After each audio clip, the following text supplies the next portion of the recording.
Enfim, a gente tem falado aí de várias práticas da liturgia, mas a gente também tem percebido vários problemas dentro da estrutura litúrgica. Algumas por se tornarem uma formalidade vazia, outros porque também já têm saído das escrituras e feito práticas que não tem nada a ver com aquilo que diz a palavra e daquilo que deveria ser um culto de fato.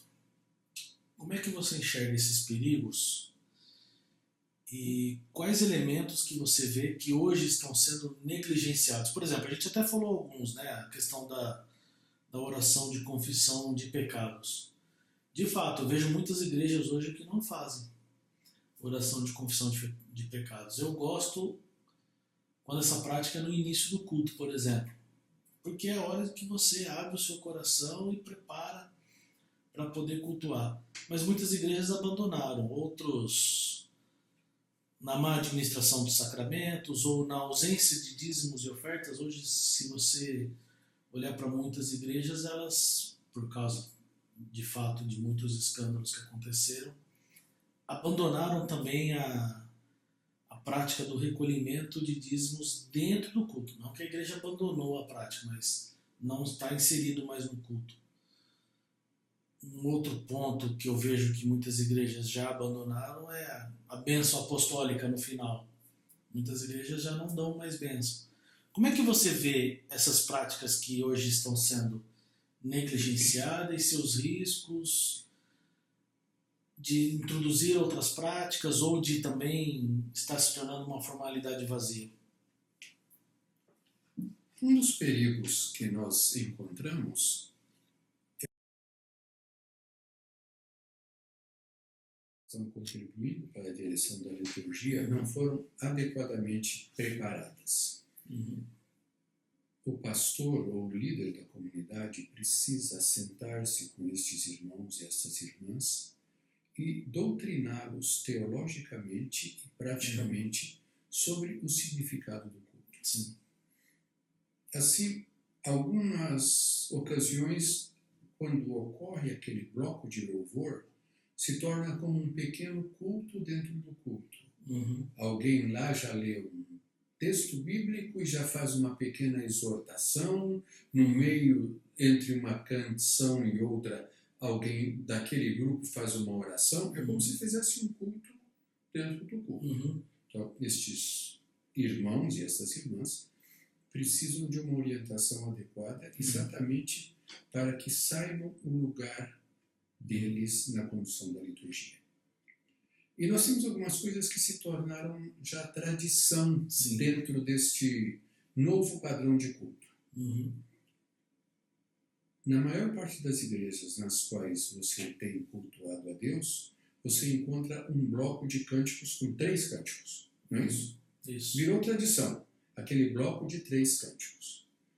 Eu, como professor, digo para os meus alunos, eu não morro de amores por este bloco de 3 cânticos. Por quê? Porque eu entendo que misturam-se cânticos das temáticas mais diversas que melhor ficariam se distribuídos durante o culto. Sim. Mas por causa da dificuldade, a dificuldade da banda toda formar-se lá e depois descer e depois voltar, ficou este padrão. Mas nem sempre os cânticos são de louvor. Anuncia-se como um momento de louvor, mas frequentemente a temática dos cânticos não é louvor. Então você já tem aí uma outra dificuldade que precisa ser sanada. Interessante você falar que prefere e sente-se bem quando a confissão de pecados está no início. O padrão que mais frequentemente tem sido usado nas nossas igrejas é um que é copiado de Isaías 6, que começa pela adoração e depois a confissão. Se você perguntar para o mestre Calvino, ele vai franzir a cara e dizer, não, o culto começa pela confissão.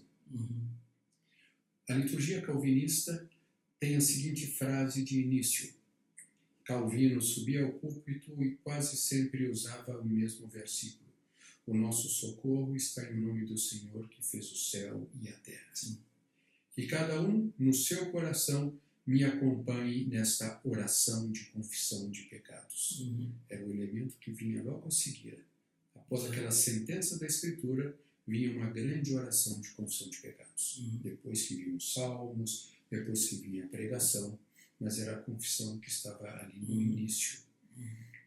Reconhecendo que a pecaminosidade humana tem que ser tratada para que nós possamos nos aproximar de Deus. Então, a supressão de alguns elementos, eu não sei, eu não vejo qual é a vantagem, por exemplo, do pastor evitar dar a bênção, abençoar a igreja. É privilégio dele dentro do sistema presbiteriano. Sim. Você não pode dar a bênção. É o pastor que pode. Sim. Por que ele não exerce este privilégio de, Exato. em nome de Deus, dizer: eu abençoo a comunidade, que a comunidade possa seguir em paz durante esta semana com a bênção de Deus.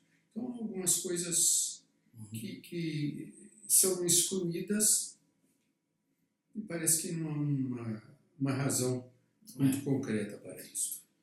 Eu penso isso também, acho que é um privilégio do pastor estender suas mãos e abençoar a igreja. Acho que não teria razão de remover.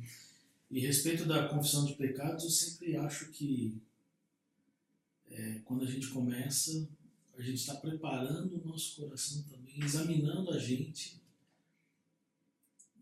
na maneira como nós estamos entrando na presença do Senhor. Então vejo a importância, pelo menos para mim, assim, para a minha espiritualidade e para a minha participação no culto, eu vejo um papel essencial que é a oração e a confissão de pecados no início. É aquele momento: Senhor, como eu estou diante de Ti? E começa a me vir à memória algumas coisas que o Senhor trata no meu coração. Isso. Né? E dentro desses perigos a gente fala da transformação do culto em shows. A gente tem se tornado muito mais espectadores do que participantes, indo no sentido contrário daquilo que os nossos reformadores propõem, de participação da comunidade. Qual que é a importância para você da comunidade participar ativamente da liturgia e como isso pode ser incentivado? Isso eu creio é essencial, que a comunidade participe. Como isso vai ser feito depende talvez da habilidade do pastor, porque vamos lembrar, pelo menos no nosso sistema presbiteriano, o pastor é o responsável pela liturgia. Sim. Ele não deve delegar simplesmente àquela chamada equipe de louvor que faça tudo e ele se levanta para a mensagem. O que a equipe de louvor vai fazer pode ser objeto de uma análise, de uma orientação do pastor, sim. Mas se ele lava as mãos e entrega essa responsabilidade, isso está errado. Então, como envolver a comunidade? De diferentes maneiras, às vezes nas orações de intercessão, distribuindo a intercessão entre diferentes membros da comunidade, escolhendo músicas que atendam a diferentes públicos. Você tem pessoas de idade para as quais os hinos ainda carregam um sentimento de espiritualidade muito profundo, uma piedade muito profunda. Então, por que não balancear? Não ter hinos e não ter cânticos. Não é questão de fazer uma medida excludente. E insistir com os mais jovens que também cantem os hinos, que também acompanhem o cântico dos hinos. Né? Então, esta é uma coisa importante. E uma outra coisa importante é que Deus não é adorado pelo volume do som.